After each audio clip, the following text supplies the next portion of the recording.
I'm Emily Lokes, and I'm the Director of Community Affairs here at Celebration Cinema, and I'm so thankful to each of you for being in attendance here with us tonight for the premiere of Bully. I've been thinking this week about how to welcome you, and this is not a movie where you say, enjoy the show. This is a documentary that is really challenging and that I imagine strikes a personal chord for a number of us in the audience. It is a documentary film, and documentaries are designed to be provocative. The stories told are narratives of 5 students, and they're painful to watch. They're narratives in which a student has really been failed by people closely surrounding them, and I know that that's something that is of concern to each of us. We know it happens and can happen anywhere. The Grand Rapids Community Foundation is in the business of providing leadership in this community. We're this community's permanent endowment. We fund a number of projects and programs and really lead initiatives. So I want you to know that while this film is going to be probably pretty painful to watch, understand that I hope it gives us all the energy to really want to form forums and coalitions to eradicate bullying. And as somebody posted on Facebook today, is that it's not only bullying from the standpoint of middle school students or cyberbullying, there's a lot of bullying going on with adults as well. So as we look at the behavior and we look at this probably what will be a transformational documentary, I just want to suggest to you that if you wish to take action, certainly there are a number of us in the community who can stand alongside of you to do so. So thank you all for being here this evening. And thank you, Emily. And thank you also to Lisa Perhamus, Grand Valley State University's College of Education has also been really instrumental in both helping us form a panel so that there can be some great conversation afterwards, as well as help to support to make this a free community event. So welcome, Lisa. Hi. On behalf of Grand Valley State University College of Education, I'd like to both welcome you and thank you for coming tonight. As I look and I see how many people have turned out tonight, I feel really grateful that, that you are all here. It's such a tremendous expression of care, concern, and interest that I think is really amazing. And I'd also like to say a special thank you to those of you who are teachers, principals, administrators, social workers, school counselors, all of those of you working in schools, because the kids spend so much time with you, and you're a primary resource for supporting the students and helping to interrupt the bullying cycle, which is why we're all here tonight. One of the things I think about when I look and see how many of us are here, I think about how many people are able to hear the stories that the kids are going to be telling us tonight through this documentary. That we are here to listen to them and to keep in mind about the stories that are untold that we haven't had a chance to hear yet, but we know that those stories are out there too. A few years ago, I had an opportunity to sit with a 9-year-old boy and his mom, and they were telling me about his experience of being bullied at school in the 5th grade classroom. It had started when he was in the 4th grade and carried on and had reached new heights and had gotten pretty severe. And a lot of the things he described to me are the kinds of things that we'll see in the film tonight, right? Kids were pinching him, kicking him, punching him, taking his school books, tripping him, pulling his hair, spitting on him, stabbing him with pencils, right? And at one point he finally had had enough, and he took a plastic bag and he tied it around his head. 9 years old. I'm really relieved to be able to say that he didn't follow through with his ideas of suicide that night. He's 13 now and doing well, but his story compels me, as do the other stories in the documentary tonight, I think, calls all of us to really open our ears and our hearts for the primary, I think one of the primary draws of this film is the power and emotion of the kids telling us about their experience every day, whether you call it bullying or drama or kids will be kids or whatever language people put to it. The main thing is kids are being tormented and feel tortured. That's their experience, and it's important that we listen to them. I have a feeling that this film might stir up a lot of intense reaction, right? You might feel sad, that makes sense. You might feel helpless, I think that makes sense. You might feel angry, I think that makes sense. What I'd like to ask us to do tonight is to keep in mind that we have an opportunity to collectively process those intense feelings and reactions, that none of us here are alone in what we're thinking and feeling, and to use this opportunity of being together to process that, to talk about it as a community. And we have a panel discussion after the film, and we have a number of volunteers labeled with their volunteer badge throughout the auditorium, or the theater, excuse me, and in the hallways, available to help us figure out how to translate what we're feeling into constructive action steps. So thank you very much for coming.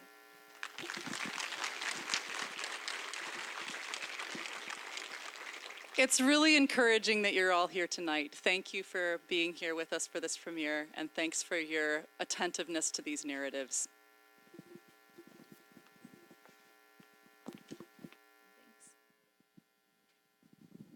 Thank you for your text message.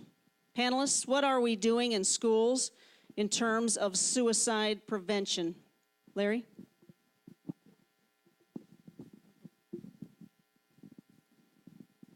I'm going to talk this broadly from schools across the state of Michigan. I don't think we're doing a whole lot.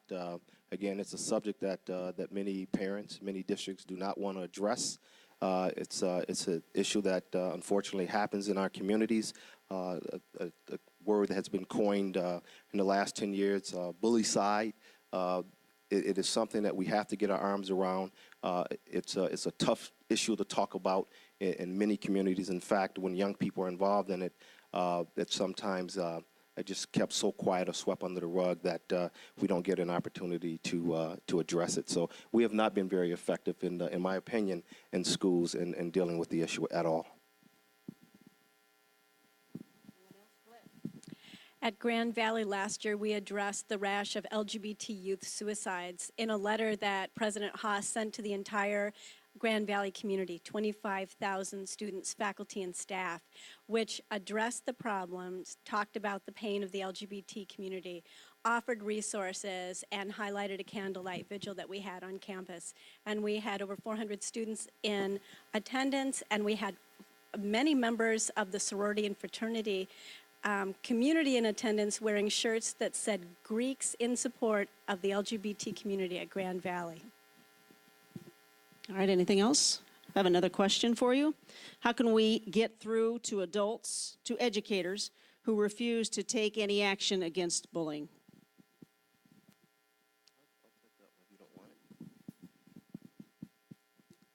You know, it has to start very young, and many times we begin to focus in on bullying-related behaviors in middle school, when in fact we need to start very young and working with kids in preschool, kindergarten, elementary. We have to get administrators to take it serious. It has to start with all administrators, and it just starts at the top with the board, works itself down through the superintendent. So everyone has to be on board to understand just how the big impact that it has inside the district. And then we have to reach out to the community. We can't, the schools can't do it alone. The community can't do it alone. We all have to come together and work collectively as one unit to impact it at a broader base. Dr. Post or Brittany, you have an answer for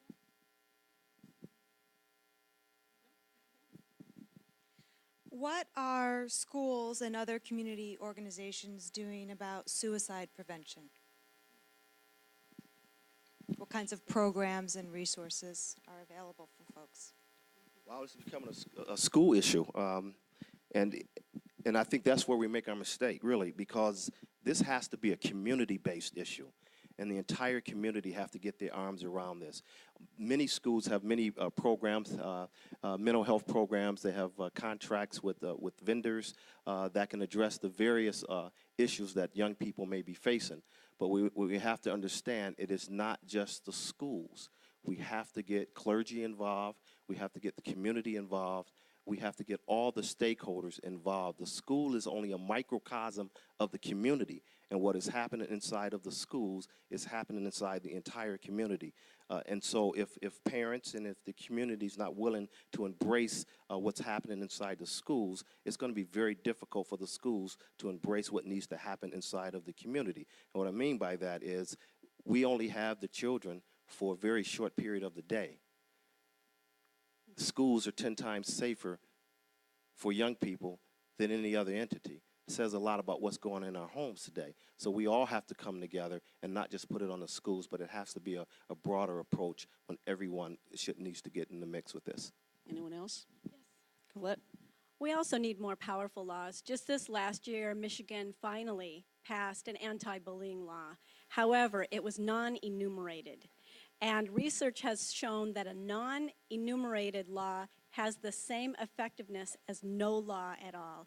And enumeration means a law that says no bullying based on race, ethnicity, height, weight, immigration status, sexual orientation, gender identity, clearly naming the categories for which children are bullied. And Michigan was one of only 2 states in the union that had no bullying law. We were pretty much shamed into finally passing one. At the same time, when we were working on passing one, we came up with a clause called the license to bully, where we said for a short time before it made every major network in the nation that it was okay to bully based on a moral stance. So based on a religious stance, people were allowed to bully. That didn't last long because it got so much media attention. However, we quickly passed a law, but a toothless law. And so our Michigan Department of Education has a model policy, and our school districts are encouraged to follow it. That model policy does enumerate. Specifically, it enumerates around sexual orientation and gender identity. So what we can do is encourage our school districts to adopt the model policy, which does have the teeth, and encourage our lawmakers to pass an effective anti-bullying law. This question specifically for Dan. What should you tell your kid who is being bullied? I think one thing we saw pretty clearly in this video is that you're not alone. I think a lot of these kids feel very isolated. They feel very, just alone, that they're the only kids who are experiencing it this bad. And what we know is 40 to 50% of kids experience bullying. We know that 10% of those kids experience it very chronically, some of these tragic stories that we got to see here. So what you tell your kid is that they're not alone and that they don't have to put up with it. And finding ways to support them, not telling them to stop it themselves, but giving them resources, giving them social workers at school, giving them, as many outlets as they can to find support around that. Brittany, what if the kids are scared to talk to adults about their situation? I know one program that Northview implemented was peer listeners, and it was something that your peers, there was kids designated in the school to go to if you had a problem, to talk to them about it. I think that feeling the person you feel the most comfortable with is probably the person that you're going to be willing to share that with, and so finding those people in your life that you are comfortable with is important in sharing. And sometimes that can't be found in school. Sometimes you find that in a church group or in your family somewhere. But the people that you feel most comfortable with, I think encouraging them to go to those people if they're too afraid to go to an adult. Any questions from the audience that you'd like to shout out? Dan, why do kids bully? That's a really, really tough, long question. So I think one reason that kids bully is obviously for status. It can be used as a tool for popularity. It can be used as a tool for maintaining or maintaining status. Some kids bully as a reaction to being bullied themselves. Some kids bully just because they don't know how to interact with kids they don't like or don't understand or don't know. Bring the microphone up a Sorry, can you hear me now? So there's so many reasons why kids bully, but fundamentally it's a lack of social competence. It's the inability to know how to interact with peers in a successful way. Thank you. We're getting a lot of questions about people who are wondering, what can we do instead of just being reactive? What are some proactive things we can do? And the questions are coming in on two levels. One, as a community, what are some of the community organizations or things we can do in the Grand Rapids area to work together as a Grand Rapids community? And the other is, when each of us gets up each morning as an individual, what difference can I make today? I being, each of us. I think the first thing is being, I think a term that this video likes to use is an upstander. If we're kids out there who are in middle school or in high school, or even us adults who see it in the workplace, is standing up against it, not being one of the bystander who just sees it happening, being on the bus and seeing a kid getting his head slammed against the chair in front of him and not saying anything, even just saying stop. I mean, that's a fundamental, a thing we can do today and tomorrow and every day moving forth. As a community, we can ask, we can ask our law and our legislators to change the anti-bullying law so that it's enumerated. We can ask our individual school districts to follow the Michigan Department of Education model policy. The new law also provides no training, no mandate for training. So while these model policies may go into effect, there's no training around what this newness is and how to prepare teachers and administrators, so we can also demand that.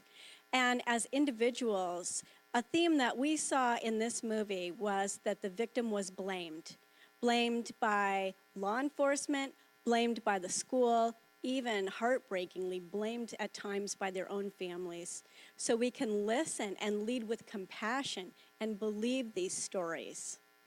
Colette, follow up on that. What does the bullying law actually protect against? It is not enumerated, so it is basically don't bully.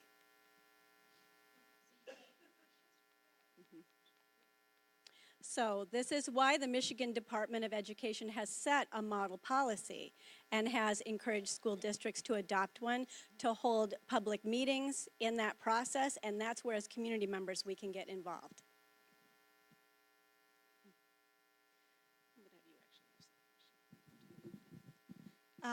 There are some people wondering what happened to the assistant principal. Is she still there? Maybe how she was handling it was not the way we would like. I personally don't know the answer to that question. I don't know if anybody else here does. But it does beg the question of, if you are a parent or a student being bullied or just someone who's concerned, and you are trying to go to the person, the point two person, and you're not satisfied, you're not getting anywhere with their response. What are the resources here in the Grand Rapids area? What can a parent do? What can community members do despite that lack of response? We want to walk away with some action items tonight. Dr. Post? Well, being the therapist in the room, I'm going to say that, some kids who are chronically bullied do need specific supports, in the form of a therapist or in the form of support groups or things like that. So that is definitely one resource that should not be underestimated. It can be really helpful. Even an earlier question about suicide prevention, just having somebody really closely monitoring and supporting and caring for the mental health of that child. Brittany, let's have you answer that. Can you read the question again? Resources. Let's go for your resources, your suggestion as far as where do we go from here? I think what they did in the movie is they had rallies, and the administration wasn't involved in that at all. They went beyond that, set that up themselves, and saw the community come in and support.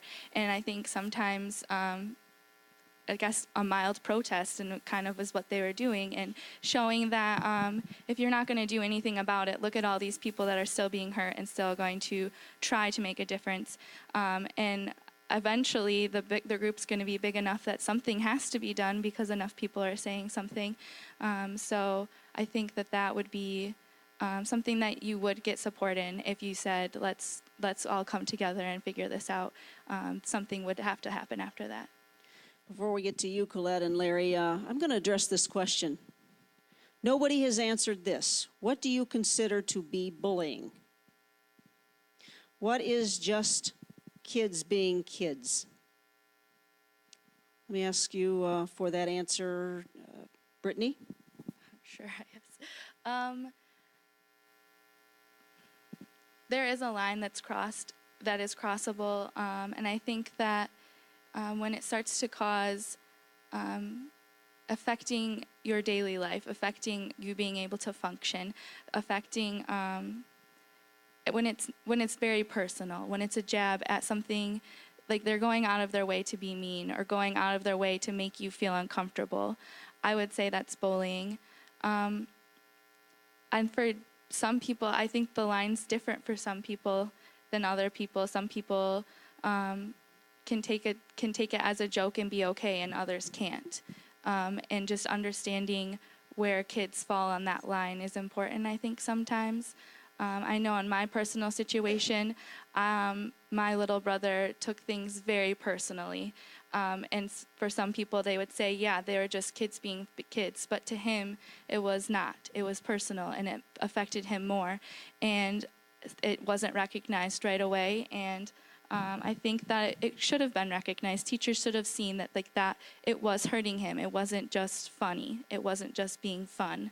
And so us being aware that some kids are affected by it different ways, I think is the first step in realizing that it's not a kid just being a kid, that someone's being hurt by it. Who else? Mary,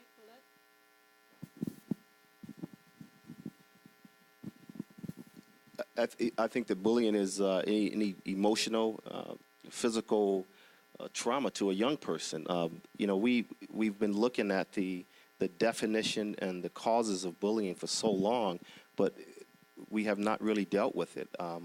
If you just look at what happened in one of the most serious school-related violent incidents 13 years ago, and when the Secret Service came out and said that the most underlying problem relating to youth violence and young people making bad choices was bullying, but we never got our hands around it and we never did anything about it. Bullying is real, and it's not just boys being boys or girls being girls. And we have to understand that it has an impact on young people's lives, and it starts very young, and it continues. It continues through high school, it continues through college, and it sometimes continue in the workplace. I mean, bosses can be bullies. I mean, let's face it. And so it has a prolonged and profound effect on individuals, and we have to get our hands around it. Bullying means a lot of things to a lot of people. The young lady at the end said that some people may be able to take it more than others, but I think some people build walls up. They're not necessarily able to take it. They internalize a lot of things, and then they act out later. So it's a traumatic event for some people. And whatever the definition, clearly, we need to expand it, because we need to be listening to these children, and if they're saying they are feeling bullied, then that's what the definition needs to be. Let me please make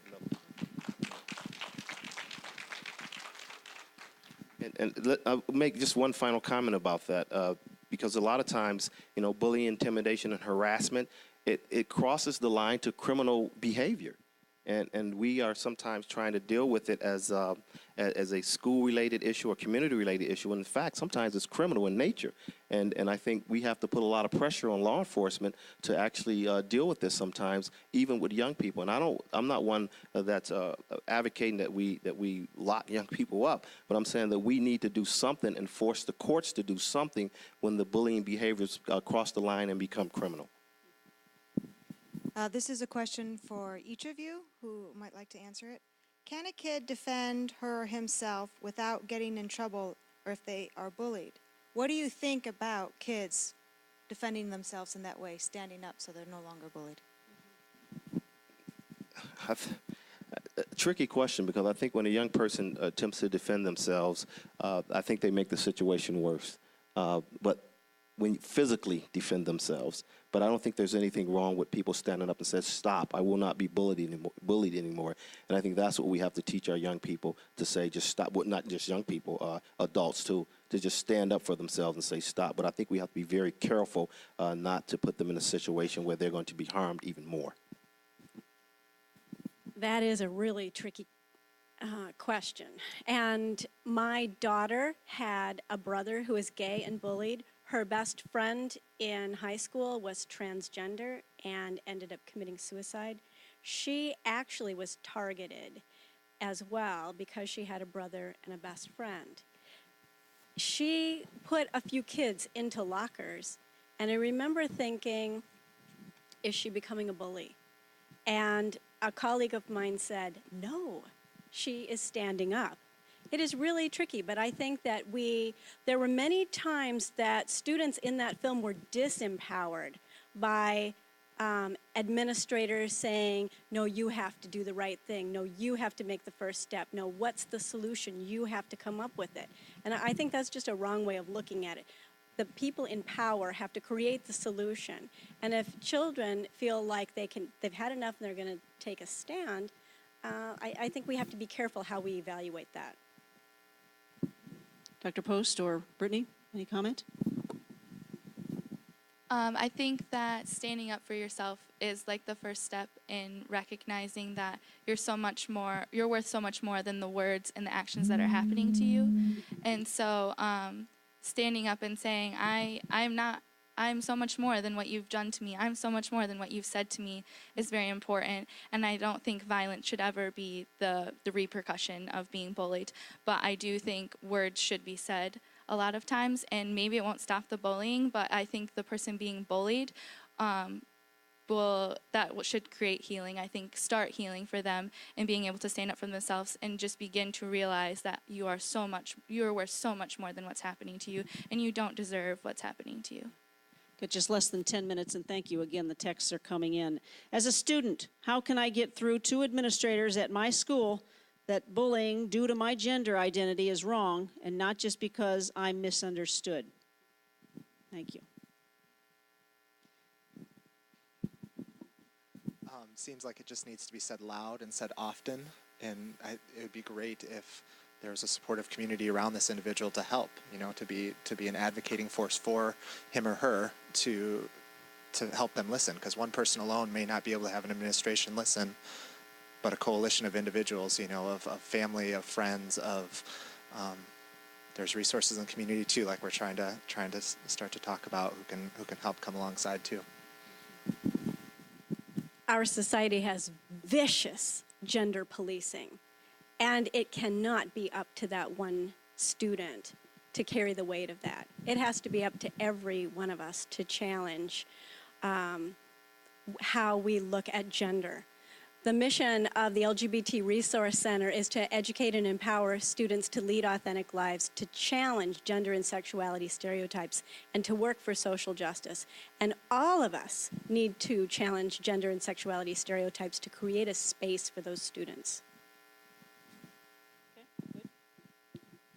Let's address adult bullying and how that leads to kids bullying. Please. I think modeling is the most direct way. Kids learn from their parents. If they see dad is really aggressive in the way he interacts with mom or with even his siblings, dad and his brothers still acting like they did when they were younger.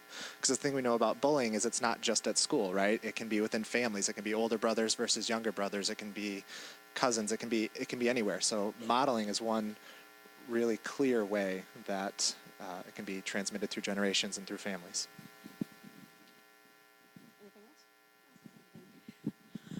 Empowering bystanders is important. About 3 or 4 years ago, there was that bullying incident in Wayland, Michigan, and it was all over the internet.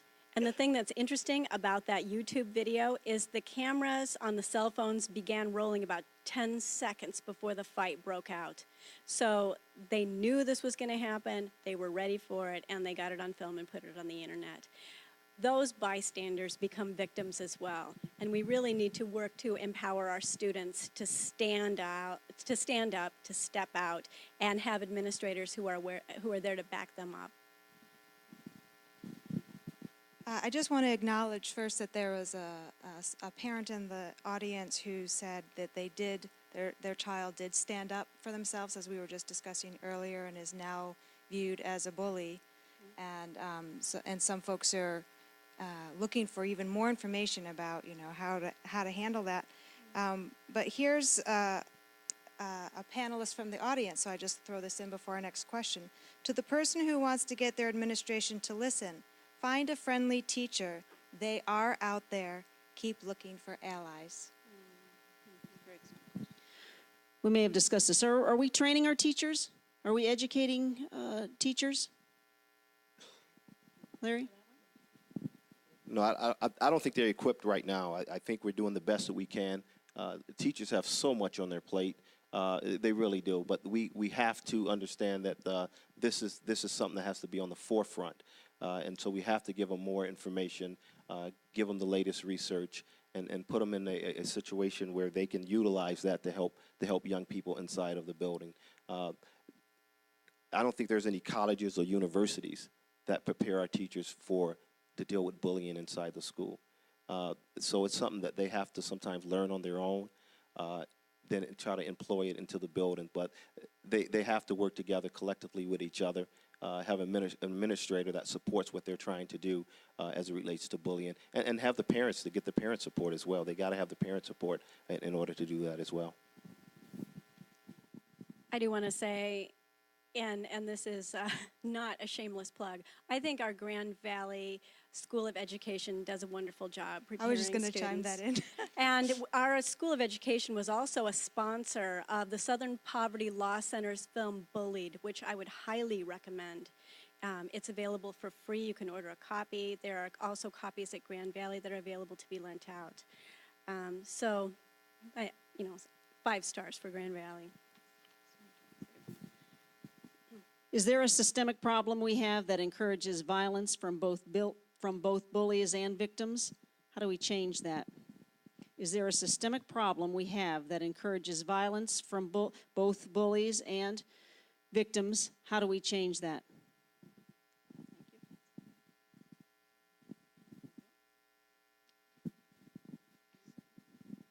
Yeah, it's a systemic problem. Just look around what we allow our individuals to see. We have so desensitized our young people, so desensitized kids by what we put in front of them, the movie, the imagery that they see. And so they model what they see on the big screens. They model what they see on the TV. We desensitize it in our communities. We desensitize it in our homes. So kids are gonna act out when we don't see the urgency in getting them to understand of making proper choices. So it's a huge problem. Brittany?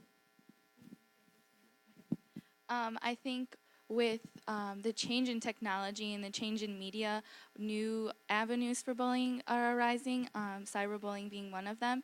And I think because it's something so new and something that changes so fast, we don't know how to handle it, one, and sometimes we don't know how to define it as bullying. And I've seen a lot of times cyberbullying happening, and then you call them out on it, and they don't even realize what they were doing is bullying, because it's something new and something that it changes so fast that they don't recognize that what they're doing necessarily is wrong right away.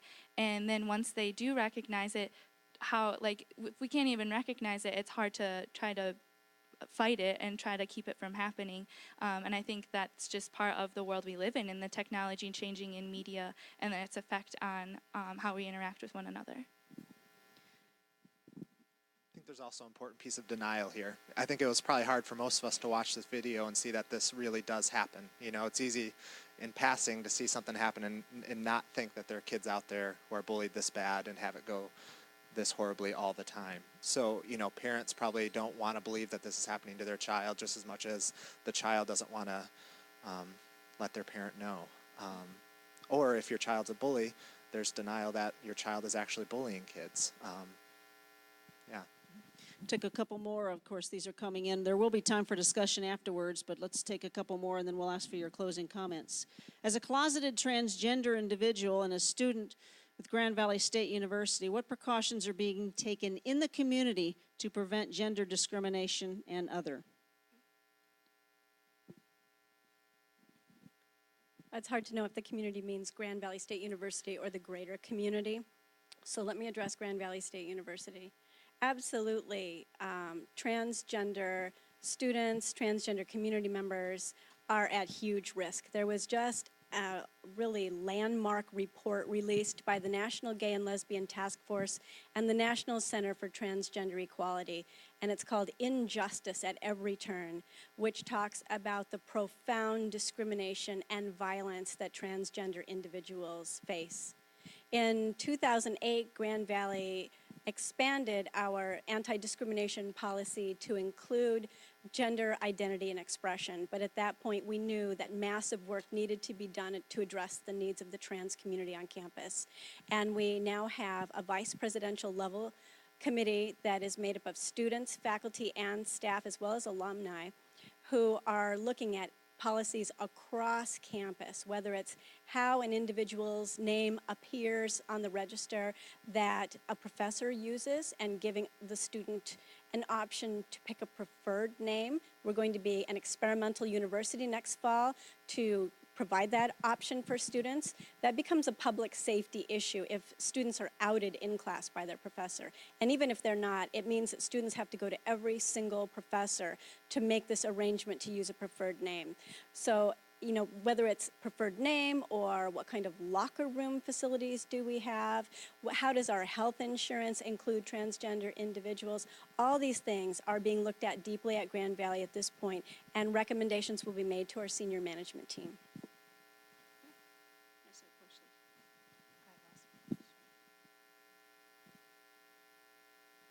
Well, I lost the question in the several texts, but the question was from a student who said that there is another student at their school who is getting bullied, and she or he has gone to the administration, has not found that friendly teacher, apparently that ally, and nothing is happening. What can they do?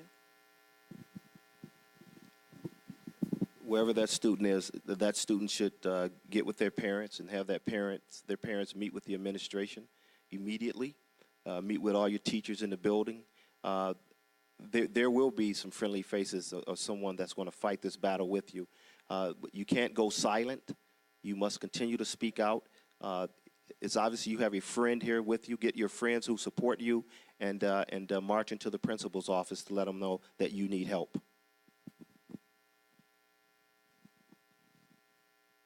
Anything else? Again, any other questions directly from you, from the audience, to shout out if you haven't had the opportunity to text right here, please?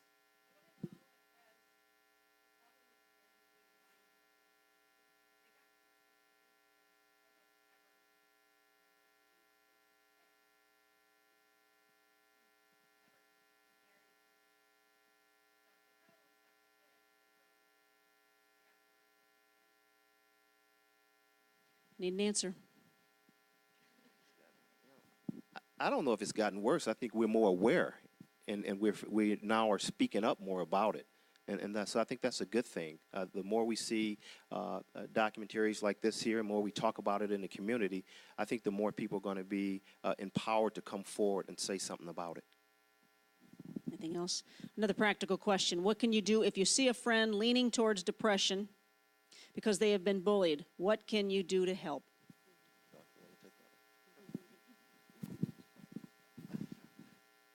Just encourage them to seek out the supports that they have, you know. Encourage them, try and, you know, spend extra time with them, do anything you can just to be there for them, you know, be a place where they know they can come to you and talk about a bad day or a rough interaction. And if it starts to get even worse, then encourage them to seek out the social worker at school or to tell their parents, help them figure out how they might want to do that if it's particularly difficult for them. Great. Any more questions here? Give you the opportunity. Here's a practical advice question. What's the proper way to confront someone who may not know they are intimidating or bullying you, or to the extent that it hurts you? Dr. Post. It doesn't, I think it happens best in private, or, you know, it's like in the middle of the situation on the playground or in the hallway, it can easily escalate. But taking the individual aside is probably the place where you can have the best dialogue about it. Even if the person is just unaware, it's an easy place to make them aware and also not embarrass them if they're, I guess, unaware and unintending. So. In respect of time for you and our panelists and the Great Lokes Theater, I'm going to have you share what you need. We have many texts that were not able to be answered. Lisa? As far as continuing the conversation. Oh, I just wanted to apologize that we couldn't get to each and every text, but I want to remind you that we have many volunteers that are waiting outside of the theater where we can continue some conversations individually. And we have resource sheets, and to make sure that you walk away tonight with the resources that you need or hooked up to where to go. Great. Panelists, can I have a minute close with, again, a resource from you? I think that I would like everyone to take away from this is, we've all said it, empowering. Not only yourself to stand up for yourself, but once you're able to stand up for yourself, being able to stand up for others. And I think empowerment is very contagious and that it will be passed along. And also just realizing that the world we live in is changing every second and that new avenues for bullying come up every day, and just recognizing that that can happen and that we need to be prepared to tackle bullying wherever it does come up. Yeah, I guess my challenge to everyone is just to stay engaged in this dialogue, you know, to not go away from this movie and kind of forget about this and go back on our merry way, but use the emotions that we felt today to kind of press on and hope to affect change where we can, and also to, you know, encourage those to use supports that they need so that we can actually make change in our schools and in our communities. I would punctuate what our wise student said. She suggested a mild protest. I would just say maybe not so mild. If a child is saying that he or she is being bullied, we need to listen in ways that are just, that put us on high alert, because children are dying. And people have asked tonight about what we can do to organize. Showing this film, showing the Southern Poverty Law Center's film Bullied, demanding that our legislators create an enumerated bully bill, that they adopt the model policy, that they have trainings for teachers. All of these things can be helpful. I say if you're a parent, a grandparent, or a person that associates with young people, pay attention to the eyes. I'm talking the iPads, the iPods, the iPhones, all the electronic devices that our kids can either hide behind and be a bully or hide in front of and be bullied by. We can put all the hardware we can inside of a school, inside of our communities, but it's going to take hardware, the heart, that's going to change the lives of our young people. Again, because of the many texts that we didn't get to, this is a topic that continues needing discussion. So a round of applause to those who have organized this opportunity, your panelists, our theater, and you for taking this message out into our community. Good night, and please gather out into the lobby as the discussion continues.